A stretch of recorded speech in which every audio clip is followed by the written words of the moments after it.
അമ്മയുടെ ജീവിതം എന്റെ മുറിയുടെ 4 ചുവരുകൾക്കകത്താക്കി കളഞ്ഞില്ലേ?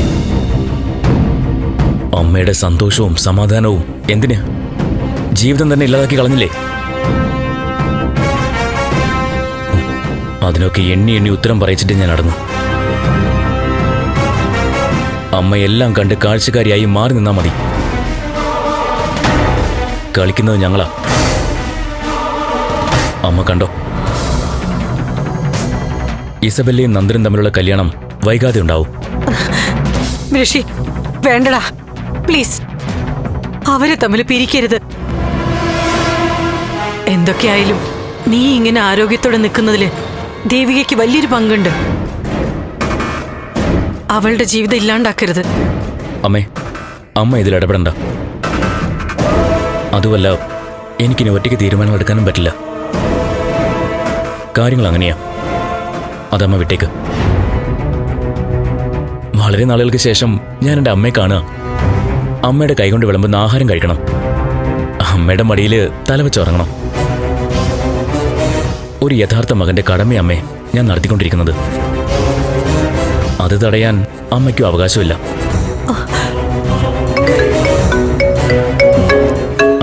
കെവിന, ബ്രോ.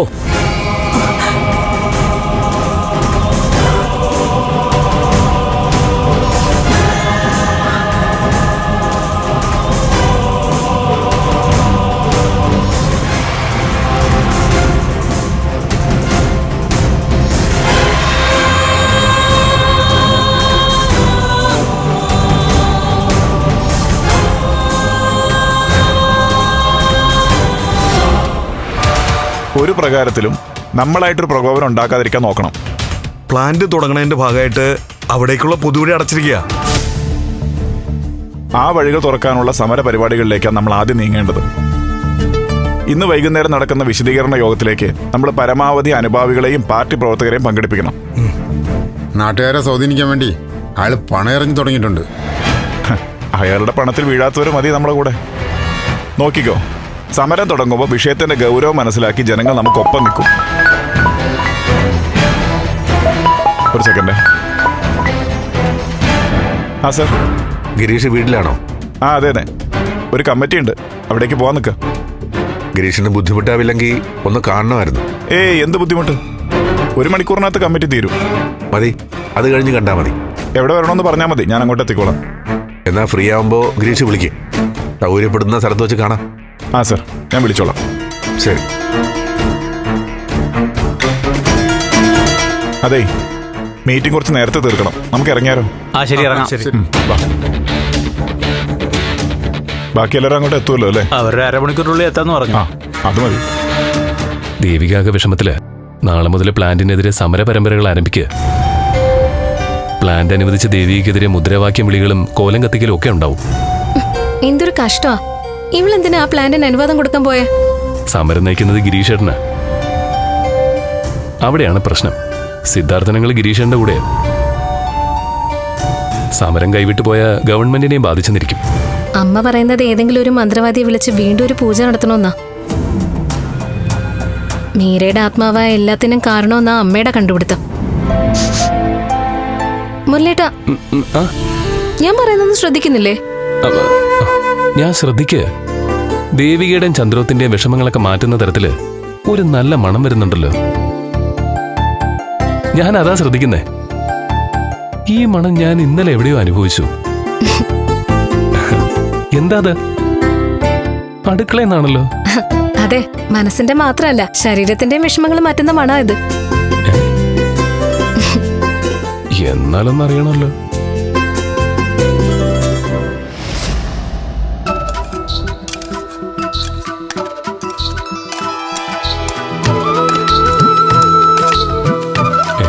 അമ്മേ, വാ. എന്താ സ്പെഷ്യല്? നീ ആ കയ്യൊന്ന് ഇട്ടിക്കേ.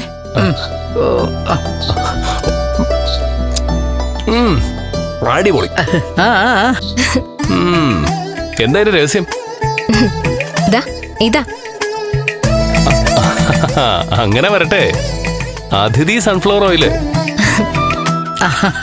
ആ, ഇന്നലെ ദേവിക്ക് ഒരു ഭക്ഷ്യമേള ഉദ്ഘാടനം ഉണ്ടായിരുന്നു. അവിടെ ഈ അതിഥി സൺഫ്ലവർ ഓയിലാ ഉപയോഗിച്ചത്. ഉം. നമ്മള് രാമപുരത്താ താമസിക്കുന്നെങ്കിലേ ഇതേ സ്വീഡിഷ് സാങ്കേതിക വിദ്യ ഉപയോഗിച്ച് വിവിധ ഘട്ടങ്ങളിലായി റിഫൈൻ ചെയ്തെടുത്തതാ. ആ ആ, ഹ. കിഴക്കൻ യൂറോപ്യൻ രാജ്യങ്ങളിൽ നിന്നുള്ള ഉന്നത നിലവാരമുള്ള റോ മെറ്റീരിയൽസ് ഉപയോഗിച്ചാ ഈ പരിസൺസ് അതിഥി സൺഫ്ലവർ ഓയിൽ നിർമ്മിച്ചിട്ടുള്ളത്. ചന്ദ്രോത്ത് ഉൾപ്പെടെ പല വീടുകളിൽ അടുക്കള കൈകാര്യം ചെയ്യുന്ന ആളാ ഞാൻ. പലപ്പോഴും എണ്ണയുടെ ശുദ്ധിക്കുറവ് പാചകത്തെ ബാധിക്കും. കുറ്റെപ്പോഴും പാചകക്കാരിക്കായിരിക്കും. ഇനി മുതൽ ഞാൻ ഏത് വീട്ടിൽ പോയാലും പാചകത്തിന് അതിഥി സൺഫ്ലവർ വാങ്ങി തരണമെന്നായിരിക്കും ഞാൻ ഡിമാൻഡ് വെക്കാൻ പോകുന്നത്. ദേവിക ഭക്ഷ്യമേളയിൽ പ്രസംഗിക്കുന്ന കേട്ടു. ഈ അതിഥി സൺഫ്ലവർ ഓയിലിന്റെ ഓരോ തുള്ളിയും കൃത്യമായ ശുദ്ധീകരണ പ്രക്രിയയിലൂടെ കടന്ന് അതിന്റെ സ്വാഭാവിക ഗുണങ്ങൾ നിലനിർത്തി പരമാവധി സംശുദ്ധിയും ഉയർന്ന പോഷകമൂല്യവും രുചിയും ഉറപ്പാക്കുന്നു. ആ, ഈ രുചി ഉണ്ടല്ലോ വെറും രുചിയല്ല, ആരോഗ്യം കണ്ടെടുത്ത രുചിയാ.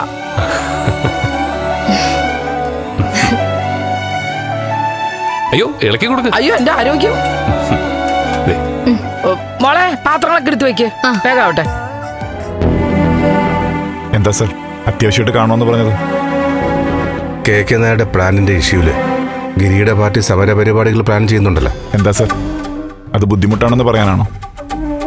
സാറിന്റെ പാർട്ടി പ്ലാന്റിന് തുറന്ന സപ്പോർട്ടല്ലേ? അതുകൊണ്ട് ഞങ്ങളുടെ സമരം നിർത്തിക്കണമെന്ന് സാറിന് നിർദ്ദേശമുണ്ടോ? ഒരു കാരണവശാലും നിങ്ങളുടെ സമരം നിർത്തരുതെന്ന് പറയാനാണ് ഞാൻ വിളിച്ചത്. എന്റെ പാർട്ടി സമരത്തിനെതിരാ, പക്ഷേ ഞാൻ സമരക്കാരോടൊപ്പം ഉണ്ടാവും. നേരിട്ടൊരു സമരത്തിന് പരിമിതിയുണ്ട്. അതുകൊണ്ട് നിങ്ങൾക്ക് പൂർണ്ണ പിന്തുണയുമായി ഞങ്ങൾ കുറച്ചുപേര് കൂടെ ഉണ്ട്. ഈ വാക്കുകൾ ഞങ്ങൾക്ക് വലിയ ആവേശമാണ് സർ, പ്രത്യേകിച്ച് എനിക്ക്. അഴിമതിക്കാരെ സംരക്ഷിക്കുന്ന ഭരണകൂടത്തിനെതിരെ സമരം ചെയ്യാനാ എൻ്റെ പാർട്ടി എന്നെ പഠിപ്പിച്ചത്. ആ പാഠത്തിൽ ഉറച്ചു തന്നെ ഞാൻ മുന്നോട്ട് പോകും. സാറിനെ പോലെ ഒരുപാട് പേർക്ക് ആ പ്ലാന്റിനോട് എതിർപ്പാന്നറിയാം. പക്ഷേ ഇതുപോലൊരു പിന്തുണ ആരും തന്നിട്ടില്ല. എൻ്റെ പാർട്ടി തന്നെ ഒരു വിഭാഗം പ്ലാന്റിനെതിരെ സപ്പോർട്ട് ചെയ്തിട്ടുണ്ട്. അവരും കൂടെ ഉണ്ടാവും.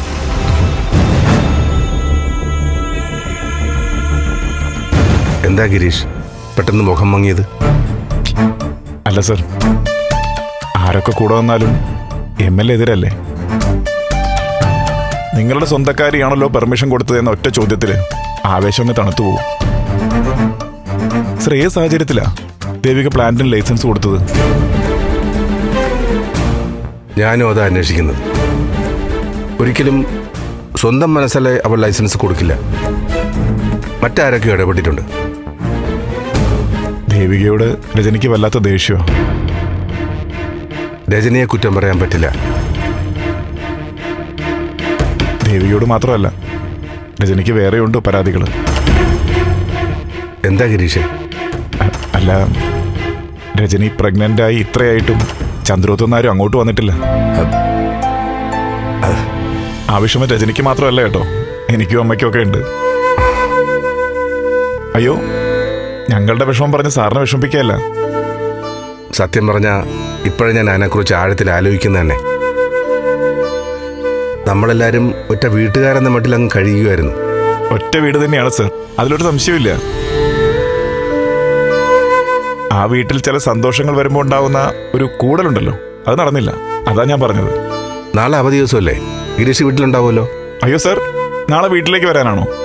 ആ അയ്യോ സർ, അതൊന്നും വേണ്ട. ഞാൻ ചോദിച്ചെന്നേ ഉള്ളൂ. സൗകര്യം പോലെ വന്നാൽ മതി. നാളെയാണ് സൗകര്യമെങ്കിലോ? എങ്കിൽ ഞങ്ങൾക്ക് വലിയ സന്തോഷം. നാളെ ഞങ്ങളെല്ലാവരും കൂടി ഗിരീഷിന്റെ വീട്ടിലേക്ക് വരുന്നു. എങ്കിൽ എൻ്റെ ഭാര്യ വീട്ടുകാരുടെ വരവ് ഒരു ചടങ്ങായിട്ട് അങ്ങ് ആഘോഷിക്കാൻ പോവാ. നാളത്തെ ദിവസം എല്ലാവരും ഞങ്ങളുടെ വീട്ടിൽ തങ്ങുന്നു. അല്ല, അങ്ങനെയൊന്നും ഉറപ്പിക്കണ്ട. നാളെ തന്നെ തിരിച്ചു പോകണം. ആ ശരി, അതാലോചിക്കാലോ. അല്ല, ദേവിക്ക് സൗകര്യം കിട്ടുമോ? അത് ഞാൻ സംസാരിക്കാം. എങ്കിലും പ്രോഗ്രാമുകളൊക്കെ മാറ്റി വെച്ച് വരണമല്ലോ. നാളെ നമുക്ക് സന്തോഷത്തോടെ ആഘോഷിക്കാം. Thank you sir.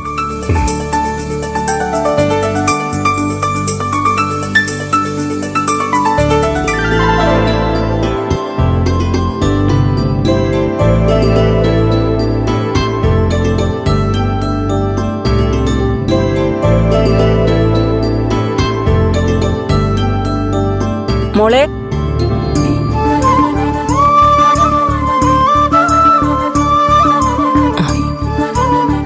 എന്താമ്മേ? പെൺകുട്ടികൾ രാത്രി നേരത്തെ ഇങ്ങനെ പുറത്തിറങ്ങി നടന്നൂടാ, പ്രത്യേകിച്ച് ഈ സമയത്ത്. അതെന്താമ്മേ? ദോഷമെന്നാ പറയുന്നേ. ഇങ്ങനെ വിശേഷമുള്ളപ്പോ നമ്മൾ ശ്രദ്ധിക്കണം.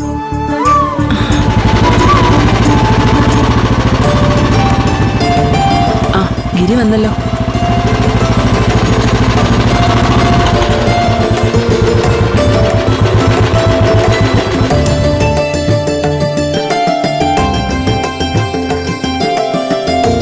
ഇതെന്താ മരുമോള് വല്ലാത്ത ചിന്തയില്?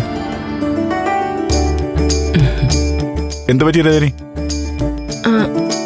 അതെ, അമ്മ പറയാ രാത്രി സമയത്ത് പെൺകുട്ടികൾ ഒറ്റയ്ക്ക് പുറത്തിറങ്ങി നടക്കരുതെന്ന്. ദോഷമാണത്രേ. സത്യമാണോ ഗിരി? പിന്നെ പ്രത്യേകിച്ച് വെള്ളിയാഴ്ച രാത്രി കൂടുതൽ ശ്രദ്ധിക്കണം. എന്താമ്മേ, ഇങ്ങനത്തെ വിശ്വാസമൊന്നും ഇല്ലാത്ത ആളായിരുന്നല്ലോ ടീച്ചർ. ഇപ്പൊ എന്ത് പറ്റി? അല്ല, ഗർഭിണിയല്ലേ, അതുകൊണ്ട് പറഞ്ഞതാ. കഷ്ടം തന്നെ. തത്വം പറയുന്ന ആൾക്കാര് സ്വന്തം കാര്യം വരുമ്പോ നിലപാട് മാറ്റും. അതെ, നാളെ നമുക്ക് കുറച്ച് അതിഥികളൊക്കെ ഉണ്ട്. ആ, അത് ശരി.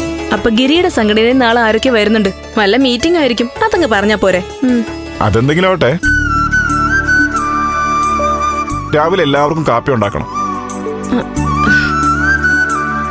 ഉച്ചയ്ക്ക് പരിപ്പും പ്രഥമനും ഒക്കെ വെച്ചിട്ടുള്ള സദ്യ. പിന്നെ എല്ലാ സൽക്കാരങ്ങളും. ഒരു കുറവും വരുത്താൻ പാടില്ല. അവർ രാത്രിയിലേ മടങ്ങും. അതുകൊണ്ട് രാത്രി ഭക്ഷണം ഗംഭീരമാക്കണം. അയ്യടാ, മനസ്സില്ല. ഏതോ സമരോ അല്ലെങ്കിൽ പ്രകടനോ പണിമുടക്കോ സാംസ്കാരിക പ്രശ്നങ്ങളോ അതൊക്കെ ചർച്ച ചെയ്യാൻ വേണ്ടിട്ടല്ലേ കൂട്ടുകാർ വരുന്നേ. അവർക്ക് രാവിലെ കാപ്പി, ഉച്ചയ്ക്ക് പായസം കൂട്ടി ഊണ്, രാത്രി ചപ്പാത്തിയും ചിക്കനും അല്ലേ? അമ്മ ഇതിങ്ങനെ പ്രോത്സാഹിപ്പിക്കാൻ പറ്റില്ല കേട്ടോ. വേണമെങ്കിൽ ഇവിടെ സാധാരണ വയ്ക്കുന്ന എന്താണോ അതിലൊരു പങ്ക് കൊടുക്കാം. രാവിലെ അവരുടെ വീട്ടിൽ നിന്ന് കഴിച്ചിട്ട് വരാൻ പറ. ഉച്ചയ്ക്ക് രസവും മോരും മെഴുക്കുരട്ടിയും. രാത്രി ഭക്ഷണം സ്വന്തം വീട്ടിലാണെന്ന് പറയണം. എനിക്കും അമ്മയ്ക്കും വയ്യാതിരിക്കുവാണെന്ന് പറയണം. അല്ലേ അമ്മേ? അതല്ലേ ന്യായം? എത്ര പേരാ വരുന്ന മോനെ? 4 പേരാ. ആ 4 പേരോട് അറിയിച്ചേക്ക് ഞാൻ പറഞ്ഞ കാര്യം. അപ്പൊ വിളിച്ചു പറയാം. രാവിലെ വീട്ടിൽ നിന്ന് കഴിച്ചിട്ട് വരണം. ഉച്ചയ്ക്ക് രസവും അച്ചാറും വെച്ചുള്ള ഊണ്. പിന്നെ രാത്രി തിരിച്ചു ചെന്നിട്ട് സ്വന്തം വീട്ടിൽ നിന്ന് ഭക്ഷണം കഴിച്ചാൽ മതിയെന്ന്. അതുപോലെ ഇത്ര ഞാൻ പറയാൻ പോവാ. ആരെ പേടിപ്പിക്കുന്ന? വിളിച്ചു പറ.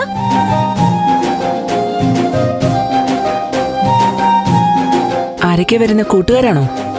നിങ്ങൾക്ക് അറിയാവുന്ന ആൾക്കാരാ. അതാരാ? കുറച്ചു ദൂരം ഒരു വീടുണ്ട്. ചന്ദ്രോത്ത് എന്നാ വീട്ടുപേര്. അവിടെയുള്ള സിദ്ധാർത്ഥൻ, പ്രഭാവതി, നന്ദൻ, ദേവിക, അങ്ങനെ 4 പേരാ വരുന്നത്. സത്യമാണോടാ? അതെ, സത്യമാ. അവര് വരുന്നില്ല എന്നൊരു പരാതി വിഷമമൊക്കെ അമ്മയ്ക്ക് രജനിക്കും ഉണ്ടായിരുന്നല്ലോ. നാളെ അതിരാവിലെ അവരെത്തും. അപ്പൊ ഞാൻ വിളിച്ചു പറയാം, ഇവിടെ ഭക്ഷണമില്ല, വീട്ടിൽ നിന്ന് കെട്ടിക്കൊണ്ടുവരാം. സത്യമാണോ ഗിരി? നാളെ വീട്ടിൽ നിന്ന് എല്ലാവരും വരുന്നുണ്ടോ? ഞാൻ സത്യമാ പറഞ്ഞത്. രാവിലെ അവരെത്തും. അപ്പൊ അമ്മേ, ഉച്ചയ്ക്ക് രസം ഇച്ചിരി കൂടുതൽ വെച്ചോ. പിന്നെ രസം? നാളെ 2 കൂട്ടം പായസമാ. ഞാൻ ഇന്ന് രാത്രി തന്നെ അടുക്കളയിൽ കയറുവാ. ഗിരി ചന്തയിൽ പോയിട്ട് മട്ടനും ചിക്കനും ഒക്കെ വാങ്ങിക്കൊണ്ട് വരണേ. പിന്നെ ബ്രേക്ക്ഫാസ്റ്റിന് 2-3 വിഭവം ആക്കാം. ബേക്കറി വിളിച്ചിട്ട് നാളെ ഐസ്ക്രീം കൊണ്ടുവരാൻ പറയണം. കേക്കും സ്വീറ്റ്സും ഒക്കെ വേണം. ഒട്ടും കുറയ്ക്കണ്ട. പിന്നെ അമ്മേ കണ്ടോ, എന്റെ കൂട്ടുകാർക്കാണെങ്കിൽ രസം അച്ചാറും, സ്വന്തം വീട്ടുകാർക്ക് ഭക്ഷ്യമേള. എന്റെ വീട്ടുകാരെന്ന് വെച്ചാൽ ഗിരിയുടെയും വീട്ടുകാരല്ലേ? ഓ, അപ്പൊ പിന്നെ ഒരു അല്പം മതിപ്പ് ഗിരിക്കും ഇരിക്കട്ടെ. ഓ ഓ, ഓ. എന്തായാലും അടുത്ത പ്രാവശ്യം ഗിരിയുടെ കൂട്ടുകാർ വരുമ്പോ കണ്ടോ, ആഹാരം കഴിച്ചവര് മടുക്കും. അല്ല മോനെ, അവരായിട്ട് വരുന്നതോ അതോ നീ പറഞ്ഞു വരുത്തുന്നതോ? അവരായിട്ട് തന്നെ വരുന്നമ്മേ. അപ്പോഴേ രജനി പറഞ്ഞ പോലെ നമുക്ക് നാളത്തേക്ക് വേണ്ട ഒരുക്കങ്ങൾ തുടങ്ങാം. വാ. വാമേ.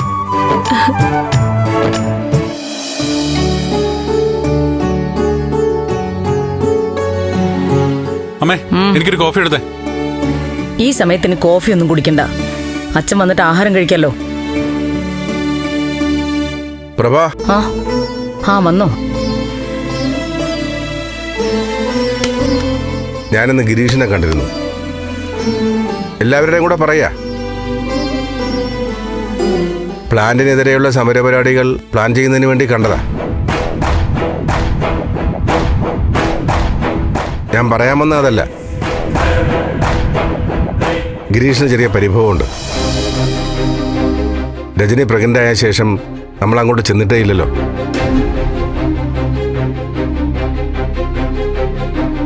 സാധാരണ ചില ചടങ്ങുകളൊക്കെ ഇല്ലേ, ചടങ്ങിന്റെ മാസമായിട്ടെങ്കിലും നമ്മൾ അങ്ങോട്ട് പോകേണ്ട ഒരു രീതിയില്ലേ.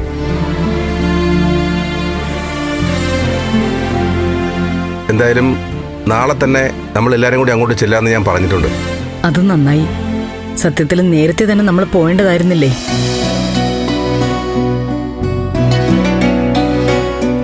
ദേവിക, നാളെ മോൾക്ക് അത്യാവശ്യം മീറ്റിങ്ങുകളൊന്നും ഇല്ലല്ലോ? രാവിലെ ഒരു ഒഫീഷ്യൽ മീറ്റിംഗ് ഉണ്ട്. അത് കഴിഞ്ഞ് 10:30 മുൻപ് ഞാൻ അവിടെ എത്താമേ. ആ, അത് മതി അല്ലേ സിദ്ധു? ആ എന്താ, നമുക്ക് 3 പേർക്കും കൂടി രാവിലെ പോവാം. രാവിലെ പോ. ആ അവിടെ സദ്യയൊക്കെ ഒരുക്കി വലിയ ചടങ്ങാട് നടത്താനാ പരിപാടി. ആ, നമുക്ക് എന്തെങ്കിലും സീറ്റ്സ് ഒക്കെ വാങ്ങിക്കൊണ്ട് പോവാം. പലഹാരവും ഗിഫ്റ്റൊക്കെ കൊണ്ടുപോവാ.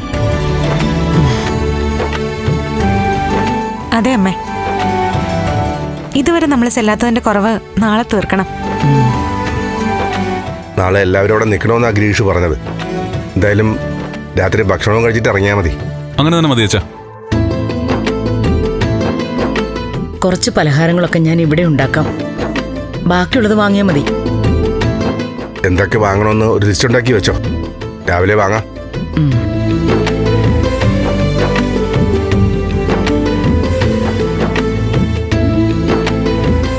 മോളെ, നീ ഒട്ടും താമസിക്കാതെ എത്തില്ലേ? ആ, ഞാനൊരു 11 മണിക്ക് മുൻപ് അവിടെ എത്തും, ഉറപ്പാ.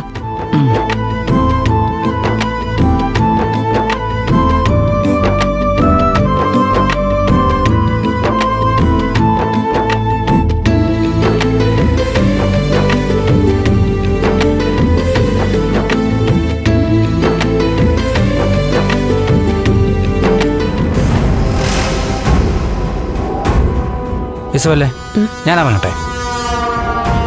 പിന്നെ ഞാൻ നാളെ കുറച്ച് ബിസി ആയിരിക്കും. എന്താ സംഗതി? നാളെ ഒരു സുപ്രധാന ദിവസമായിരിക്കും. പ്ലാനിന്റെ വ്യക്തമായ രൂപം നിനക്ക് നാളെ അറിയാൻ പറ്റും. നിന്റെ സഹായമൊക്കെ വേണ്ടിവരും. നീ കാര്യം പറ. നാളെ പകല് ഞാനും നന്ദനും ഒരുമിച്ചൊരു യാത്രയിലായിരിക്കും. എന്തിന്? എവിടെ പോകുന്നു? ഞങ്ങൾക്ക് എവിടെയാ പൊക്കിവിടാത്ത? നീ അങ്ങും തൊടാതെ എന്തായി പറയുന്നേ? കാര്യം തെളിച്ചു പറ. എന്താ നാളത്തെ വിശേഷം? എന്തെങ്കിലും സീരിയസ് വിഷയമാണോ? അത് തൽക്കാലം നീ പറയണ്ട. ഞാനും നന്ദനും കൂടി ഒരു യാത്ര പോകുന്നു. ബാക്കിയൊക്കെ നീ ഊഹിച്ചു. ബെല്ല, വലിയ കുഴപ്പങ്ങളിലേക്കൊന്നും പോവല്ലേ. അതൊക്കെ ഞാൻ നോക്കിക്കോളാം. എന്നാ ശരി, ഗുഡ് നൈറ്റ്. അല്ലടി, എന്താ? നാളെ നന്ദന്റെ വീട്ടിൽ നിന്ന് എല്ലാരും കൂടെ രജനി ചേച്ചിയുടെ വീട്ടിലേക്ക് പോവാ. രജനി ചേച്ചി പ്രഗ്നന്റ് അല്ലേ, അതിന്റെ എന്തോ ചടങ്ങുണ്ട്. ആഹാ, അങ്ങനെ ഒരു ചടങ്ങുണ്ടെങ്കിൽ ആ ചടങ്ങിന് നന്ദനെ വിടാതെ എന്റെ കൂടെ നിർത്തുന്നതിലല്ലടാ അതിന്റെ ഒരു ത്രില്ല്. ബെല്ല, വളരെ സൂക്ഷിച്ചു വേണം കാര്യങ്ങൾ നടത്താൻ. അത് നീ ബെല്ലെ പഠിപ്പിക്കുവാണോടാ കെവനെ? നീ പോവാൻ നോക്ക്, ചെല്ല്. ആ പിന്നെ ഈ കാർ എനിക്ക് വേണം. നീ എന്റെ കാർ എടുത്തോ. ശരി, good night. Good night.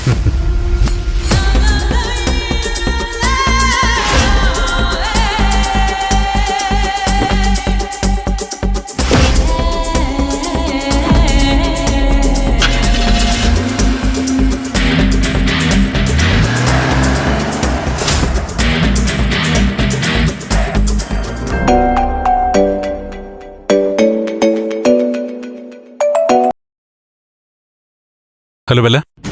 Nanda, നീ വീട്ടിലാണോ? ആ അതെ. ആ നന്ദ, നാളെ അത്യാവശ്യമായിട്ട് നീ എൻ്റെ കൂടെ ഒരു സ്ഥലം വരെ വരണം. രാവിലെ എത്ര മണിക്ക് പോകണമെന്നുള്ളത് ഞാൻ മെസ്സേജ് ചെയ്യാം. അല്ല ബെല്ല, ചെറിയൊരു പ്രശ്നമുണ്ട്. പ്രശ്നോ? എന്ത് പ്രശ്നം? ഗിരീഷേട്ടൻ്റെ വീട്ടിൽ നാളെ ഒരു ഗെറ്റ് ടുഗദർ ഉണ്ട്. അത് അറ്റൻഡ് ചെയ്യണം. ഞാൻ വരേണ്ടത് അത്ര അത്യാവശ്യമല്ലെങ്കിൽ ബെല്ല ഒറ്റയ്ക്ക് പോവോ? നന്ദൻ വരേണ്ടത് അത്യാവശ്യമാണ്, വന്നേ പറ്റൂ. നന്ദൻ വന്നിട്ടേ ഞാൻ പോവും. അല്ല, നാളത്തെ ഫംഗ്ഷന് വീട്ടിൽ നിന്ന് എല്ലാവരും പോകണം. ബാക്കിയുള്ളവർ പൊക്കോട്ടെ, നന്ദൻ എൻ്റെ കൂടെ വരണം. വരും. ഓ, എനിക്ക് മനസ്സിലായി. ദേവിക ചെക്ക് വെച്ചല്ലേ എൻ്റെ കൂടെ ഒരിടത്തും പോരുതെന്ന്. ഏയ് അങ്ങനൊന്നുമല്ല. ആ എങ്കിൽ നന്ദൻ വന്നേ പറ്റൂ. നോക്ക്, ഈ യാത്ര വെറും ഒരു ട്രിപ്പല്ല, നന്ദനെ രക്ഷപ്പെടുത്താനുള്ള യാത്രയാ. ശരി, ഞാൻ വരാം. ഇല്ല നന്ദ, അങ്ങനെ നീ ബുദ്ധിമുട്ടി വരണ്ട. അതിനിടയ്ക്ക് ഹർട്ടായോ? ഞാൻ വരാം. ഓ താങ്ക് യു. ബൈ.